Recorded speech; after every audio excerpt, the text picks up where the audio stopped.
Bolton, ville située dans le nord-ouest de l'Angleterre, à 20 km de Manchester, Bolton fut pendant le 19e siècle l'un des centres textiles les plus importants au monde et le berceau de la marque Reebok. Nous découvrirons dans cette vidéo l'histoire de la ville de Bolton et son évolution au fil des ans, ainsi que celle de son club de foot, le Bolton Wanderers. Mais avant, laissons passer le générique.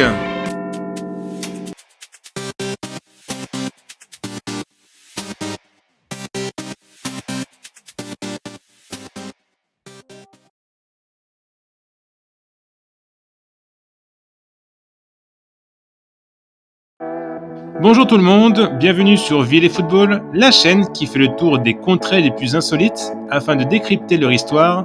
Pour continuer à en profiter, n'attendez pas, cliquez sur abonnement et mettez un like à la vidéo. Grâce aux photos, il n'y a pas de mystère sur la personne qui vous parle. Une route reliant Manchester et Ribchester fut construite par les Romains au 1er siècle après Jésus-Christ sous le commandement du général Gnaeus Julius Agricola. Sur le long du chemin, des populations s'y installèrent. Bolton était situé près des marécages. Le nom de Bolton vient du vieux anglais Bolton, qui veut dire un emplacement avec un logement, qui devint Bolton en 1185, Boltelton en 1257, Boulton en 1288 et Bolton après 1307. La tenue d'un marché à Bolton fut autorisée par le roi Henri III d'Angleterre en 1251 à Churchgate. Le Ye Old Man and Seath, se trouvant sur ma gauche, est un pub et c'est l'une des maisons les plus anciennes de Bolton. Sur le fond, on peut voir St Peter Church. Sa version actuelle de style néo-gothique fut construite entre 1867 et 1871. Aujourd'hui, elle fait partie de la liste du patrimoine national d'Angleterre. À partir de 1337, l'immigration des tisserands flamands introduit la fabrication de la laine à Bolton. D'autres tisserands flamands arrivèrent plus tard au XVIIe siècle. Pendant la guerre civile anglaise entre royalistes et les parlementaristes soutenant Oliver Cromwell, Bolton était du côté des parlementaristes. Elle subit une attaque en 1644 par la garnison du prince Rupert qui fit 1500 morts. Cette attaque est connue comme étant le massacre de Bolton. Le comte de Derby, James Stanley, l'instigateur de ce massacre, fut arrêté et décapité en 1651 devant le Ye Old Man's Seath. L'essor de Bolton commença au début du 19e siècle avec l'industrie du textile qui fut introduit en Angleterre. Samuel Crompton, un inventeur originaire de Bolton, créa une nouvelle machine en fusionnant la waterframe et la spinning jenny pour créer la mule jenny qui allait permettre de produire beaucoup plus en moins de temps. Bolton était alors l'un des plus grands et des plus productifs centres de textile au monde. Samuel Crompton habitait au Hall in the Wood, un manoir datant du XVIe siècle, fait en pan de bois et en pierre, appartenant à la famille Brownlow. Il fut racheté par William Lever en 1899 en souvenir de Samuel Crompton et en fit un musée. Les armoiries de la ville sont deux bandes sur fond rouge, pouvant représenter une ceinture de soldat, avec une flèche à côté d'une navette de tissage et d'une mule, représentant l'importance de l'industrie textile pour la ville. Et en bas, une rose rouge, symbole du comté de Lancaster. Tout là-haut, on peut voir un éléphant avec un château dessus, symbole de la ville de Coventry. En effet, Bolton faisait partie du diocèse de la Mercie, dont le siège était à Coventry. Le tout entouré de deux lions, représentant la Flandre, afin de montrer l'importance de l'immigration flamande pour l'industrie textile. La devise de la ville est Bolton Super Amoras, qui veut dire Bolton surmonte les difficultés. En 1855, le hall du marché fut conçu par l'architecte George Thomas Robinson et il était considéré comme le plus grand marché couvert du royaume avec une superficie de 7000 m². C'est devenu aujourd'hui un centre commercial. Devenant une ville de plus en plus grande, Bolton avait besoin d'une belle mairie. Un concours fut réalisé afin d'attribuer la conception de cette nouvelle mairie et fut attribué à William Hill, un élève de l'architecte Cuthbert Broderick, qui fut à l'origine de la mairie de Leeds. Les travaux débutèrent en 1866 et elle fut inaugurée en 1873 par le prince de Galles. En juin 1874, le révérend Thomas Ogden, maître d'école de l'église Christ Church à Bolton, créa un club de foot du nom de Christ Church FC. Suite à un différend avec le vicaire, le club dut changer de terrain à plusieurs reprises et du coup changea de nom en Bolton Wanderers en 1877. Wanderers, qui veut dire vagabond, car le club n'avait pas de terrain fixe, le club commença à jouer à Pikes Lane à partir de 1880. Bolton fut l'un des 12 membres fondateurs de la Football League. Lors du match inaugural de la Football League, le premier but de l'histoire du championnat fut inscrit à Pikes Lane par le joueur de Bolton, Kenny Davenport. Malgré cela, Bolton perdit le match 6-3 contre Derby County. Bolton joue traditionnellement en blanc avec le short bleu, comme l'équipe d'Angleterre, et le logo du club était à cette époque le blason de la ville de Bolton avec les initiales B&W pour Bolton Wanderers. Plus tard, les Wanderers firent 2 finales de FA Cup en 1894, perdant 4-1 contre Notts County, puis une contre Manchester City, perdant 1-0 en 1904. En 1895, un nouveau stade plus adapté, le Burden Park, fut construit. C'est également en 1895 que Joseph William Foster commença à créer des chaussures de course à crampons et fonda avec son fils la compagnie J.W. Foster & Son, qui sera renommée plus tard en 1958 Reebok. Nom d'origine afrikaner, trouvé dans un dictionnaire, c'est en effet un genre d'antilope d'Afrique. La marque quitta la base de Bolton en 1984 pour les États-Unis, dans le Massachusetts, et fut rachetée en 2005 par Adidas, puis par Authentic Brands Group en 2021. En 1923, pour la première finale à Wembley, Bolton remporta sa première FA Cup contre West Ham 2-0.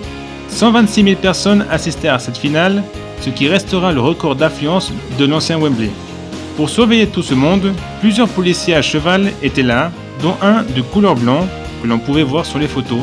Cette finale fut alors appelée la finale du cheval blanc. David Jack fut le premier buteur de l'histoire de Wembley. Peu à peu, Bolton devint une équipe de coupe en remportant de nouveau la FA Cup en 1926, 1-0 contre Manchester City et en 1929, 2-0 contre Portsmouth. Bolton resta en première division de façon ininterrompue entre 1935 et 1964, ce qui sera considéré par les fans comme la période dorée du club, avec un attaquant qui deviendra une légende locale, Nathaniel Lofthouse, qui passera toute sa carrière à Bolton et qui marquera 255 buts en 452 apparitions. Lors d'un quart de finale retour de FA Cup entre Bolton et Stoke City en 1946, eut lieu ce qu'on appela le désastre de Burden Park, où 133 supporters furent écrasés par la foule. Ce fut à l'époque la pire tragédie dans un stade en Angleterre. En 1953, l'une des plus célèbres finales de FA Cup opposa Bolton et le Blackpool de Stanley Matthews. Blackpool remporta cette finale 4-3 après avoir été mené 3-1 avec un triplé de Stan Mortensen. Bolton dut attendre 1958 pour remporter une 4e FA Cup, cette fois-ci contre Manchester United 2-0 avec 2 buts de Nathaniel Lofthouse. Les années suivantes allaient être plus difficiles, avec une relégation en 2e division en 1964, puis en 3e division en 1971 pour la première fois de son histoire. Depuis 1975, le logo du club sont les initiales de Bolton Wanderers FC, mises en boule avec la rose rouge du Lancashire sur un parchemin. Après avoir réussi à remonter en 2e division en 1973, puis en 1re division en 1978, la dégringolade commença avec une relégation en 2e division en 1980, en 3e division en 1983 et en 4e division en 1987, mais remontèrent tout de suite une saison après. En 1989, les Wanderers remportèrent la Sherpa Van Trophy en battant Torquay 4-1. C'est une compétition qui se joue uniquement avec les équipes de 3e et 4e division. En 1993, Bolton obtint la promotion pour la 2e division, puis se qualifia pour les playoffs de promotion pour la Premier League en 1995. La finale se joua contre Reading. Après avoir été mené 2-0, Bolton renversa le score et remporta le match 4-3 après prolongation et retrouva l'élite 15 ans après, mais n'y resta qu'une saison. Lors de sa remontée en 1997, Bolton quitta son stade de Burden Park pour le tout nouveau stade, le Reebok Stadium, situé dans la commune d'Orwich, au nord-ouest de Bolton. Mais ce nouveau stade n'aida pas pour se maintenir et dut attendre 2001 avec Sam Allardyce, entraîneur depuis 1999, pour revenir en Premier League en battant Preston North End lors de la finale des playoffs 3-0. Les 2 premières saisons en Premier League furent compliquées, mais Bolton parvint à se sauver. À partir de la saison 2003-2004, les Trotters, un surnom alternatif à Wanderers, firent un saut de qualité en terminant à la fin de la saison 8e et jouèrent la finale de la Coupe de la Ligue, mais perdirent 2-1 contre Middlesbrough.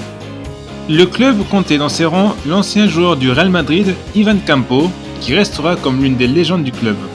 La saison suivante fut encore meilleure en terminant la 6e place avec une première qualification historique pour la Coupe de l'UEFA à la clé. Lors de cette aventure européenne, Bolton passe à la phase de groupe derrière Séville et le Zénith Saint-Pétersbourg, mais se fit éliminer en 16e par Marseille 2-1 sur l'ensemble des 2 matchs. Pendant 4 années consécutives, Bolton termina dans les 8 premiers. Avec le duo d'attaquants Nicolas Anelka et El Hadji Diouf, Bolton se qualifia de nouveau en Coupe de l'UEFA en terminant 7e à la fin de la saison 2006-2007. Sam Allardyce quitta le club tout de suite après et les résultats ne furent plus les mêmes. Bolton joua le maintien toute la saison, mais fit un bon parcours en Coupe de l'UEFA en passant la phase de groupe derrière le Bayern et le Sporting Braga, puis en éliminant l'Atlético Madrid en 16e avant de se faire éliminer par le Sporting Lisbonne en 8e, 2-1 sur l'ensemble des 2 matchs. Les saisons suivantes, Bolton joua à chaque fois le maintien jusqu'à finalement être relégué à la fin de la saison 2011-2012. Bolton a la particularité d'être le club ayant disputé le plus de saisons en première division en Angleterre sans jamais l'avoir gagné. Ratant de peu la qualification pour les playoffs pour une moins bonne différence de but que Leicester, les saisons suivantes allaient être difficiles. En août 2013, la statue de Nathaniel Lofthouse devant le stade fut inaugurée par la mascotte du club, Lofty, le lion, mascotte depuis 1995. Elle se nomme Lofty en l'honneur de Lofthouse et c'est un lion car Lofthouse était surnommé le lion de Vienne après avoir marqué 2 buts en 1952 face à l'Autriche qui était considérée à l'époque comme la meilleure équipe d'Europe. En décembre 2015, Bolton était sur le point d'être mis en liquidation judiciaire mais fut repris en mars par Dean Holdsworth. De plus, les résultats ne furent pas bons et Bolton retrouva fin 2016 la 3e division 23 ans après. Après une rapide remontée en 2017, le club retourna en 3e division en 2019, les choses allant mal financièrement et sportivement. Avec des joueurs non payés et pas d'eau dans les vestiaires, Bolton n'avait plus de joueurs professionnels et joua ses matchs de début de saison avec une équipe de 19 ans de moyenne d'âge. Malgré le rachat tardif du club par Football Ventures, Bolton écopa d'une pénalité de 5 points. Le championnat ayant été suspendu pour cause de pandémie, Bolton étant en position de relégation à ce moment-là, les Wanderers furent relégués en 4e division pour la première fois depuis 88. La saison en League 2 commença mal, mais réussirent finalement à remonter en League 1 fin 2021. En 2023, pour célébrer les 100 ans de la première victoire en FA Cup, Bolton remporta l'EFL Trophy 4-0 contre Plymouth, en espérant que ce soit un premier pas pour retrouver le Lystre d'antan. Et voilà les amis, c'est tout pour aujourd'hui. J'espère que cette escapade à Bolton vous ait plu. Il y a d'autres vidéos sur les clubs anglais disponibles, et pour être averti sur les prochaines vidéos qui vont sortir, n'hésitez pas à vous abonner, et je vous dis à bientôt pour une nouvelle vidéo de Ville et Football.